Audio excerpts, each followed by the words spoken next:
Hello friends, welcome back to the channel Writing Buddha. So we are back with another book review, and this time we are going to talk about A Dangerous Mind, written by Golam Maula. So this book also has a tagline which says consciousness belongs to God.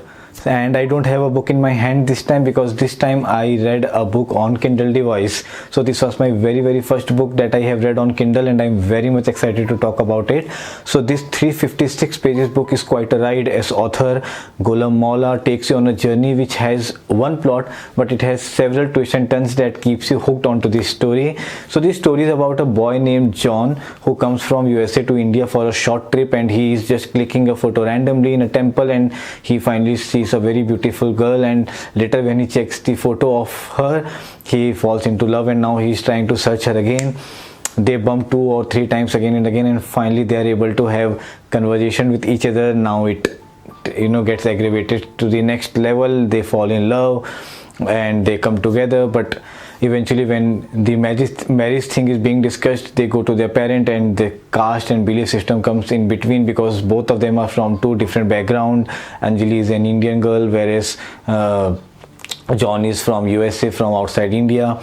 So they have to go through this whole challenging situation. Finally, when they still try to come together, John meets with an accident which suddenly changes everything for them and their relationship, and how everything gets unfolded is what this story is all about. So I'll not speak much about it. I would want you to pick up the book and read it.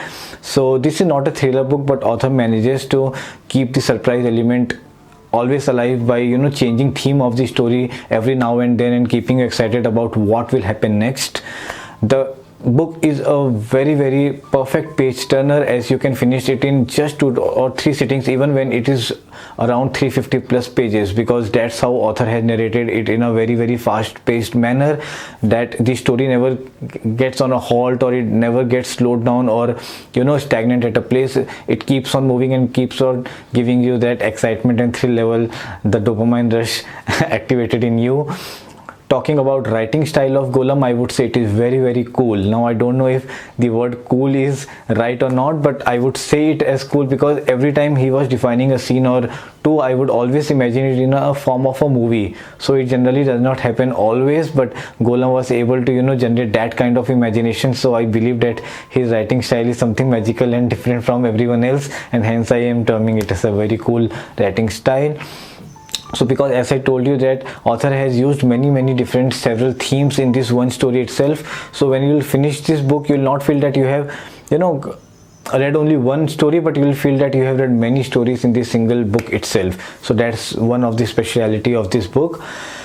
Talking about the characterization, I would say that both John and Anjali are very nicely written and very nicely executed, because their background was different. Both of them were coming from 2 different countries, so you cannot put both of them into the same segment and introduce them similarly. It was a very difficult task for an author to make their reader understand what the characters are, where are they coming from, and you are able to understand John's mindset also and Anjali's mindset also, and the whole aesthetic thing, the John's culture and Anjali culture, everything has been nicely, beautifully portrayed and discussed with us. So I would say characterization part is very nicely handled by Golam in this book. Now, talking about the initial phase of the book, it started romantically, and I was imagining everything in a very Bollywoodish manner, because a boy is trying to tell a girl his feeling, and then both of them come together. So reading all of that is very exciting and very beautiful.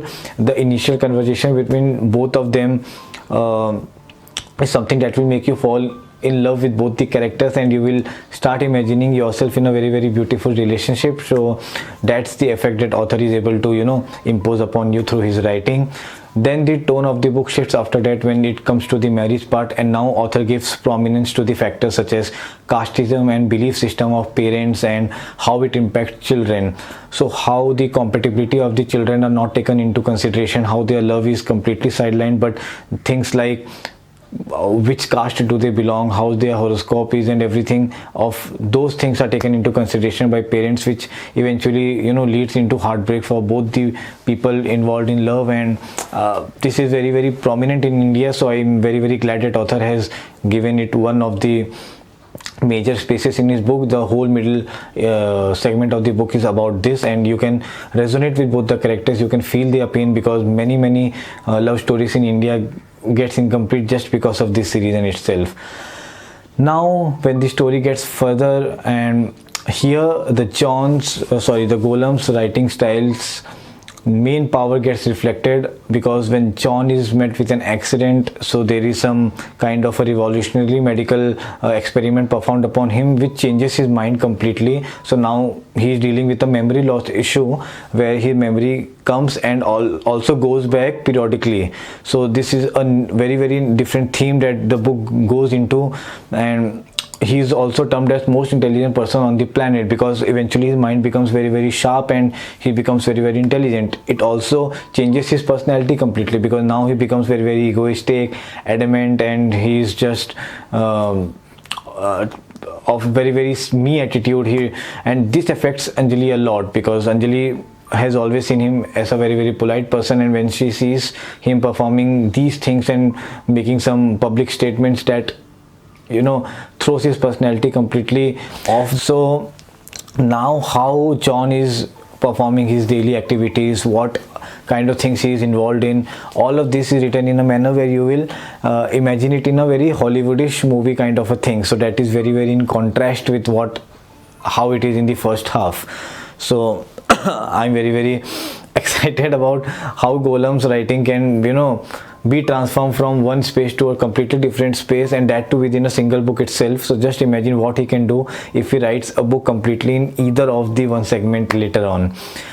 Book also deals with many philosophical aspects also, so that is conveyed through the conversation between the characters. So you would even love it a lot, because Anjali talks more about the religious aspect, the faith aspect, the belief aspect, whereas John is very practical. He talks about things that are now should be considered in our daily lifestyle or our culture.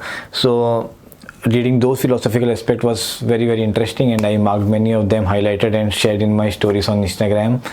I liked one section very much, where John is reading a diary which Anjali has written long back, and after reading few sentences he is pausing and looking at Anjali, where she is explaining why she wrote that and how things have changed after so many years. And this is one of the very unique things that I have read in recent times, and I'm very much impressed that Golam has implemented something like that. Climax is quite painful, and it took away my heart, though I had predicted it sometimes before by the time the climax had come, but still it was very heartbreaking feeling to read climax, and I just couldn't decipher or make out how this happened. And that is how the book ends, making you think about lot of things, and what you would have done if you would have been at John's place, where your memory would have lost every now and then, and you would have become the most intelligent person on the planet. So a very unique storyline. Not talking about the drawback, I feel that book could have been 25% shorter than what it is, because 356 pages is really a long book in these days. Secondly, I would say that sometimes it sounds preachy, because there are a lot of religion or faith or other aspect that is being talked about, as I told you. So sometimes it may sound preachy to you. Thirdly, I would say that ardhangini concept has been overused in this book. Author could have balanced it quite well. So apart from these few drawbacks, I would say overall this is a very good book, and author's good research on whole medical scenario that is being explained for the John's character can be seen and can be felt. I'm very happy that he put so much effort, because otherwise this whole thing would have looked very fake and something hard to relate with, but author has managed it very nicely. Similarly, I would say author's effort to understand India and talk about India, its culture, its belief, its religion, and all of that is very nicely handled again, because he is not from India, and his effort to understand this country can be seen in all the chapters where he talks about India. So yeah, give this book a try. I would say it was my Kindle read. I would ensure that all of you would also try this on Kindle. It is not very expensive, so just go for this book and let me know if you like it or not. Thanks a lot.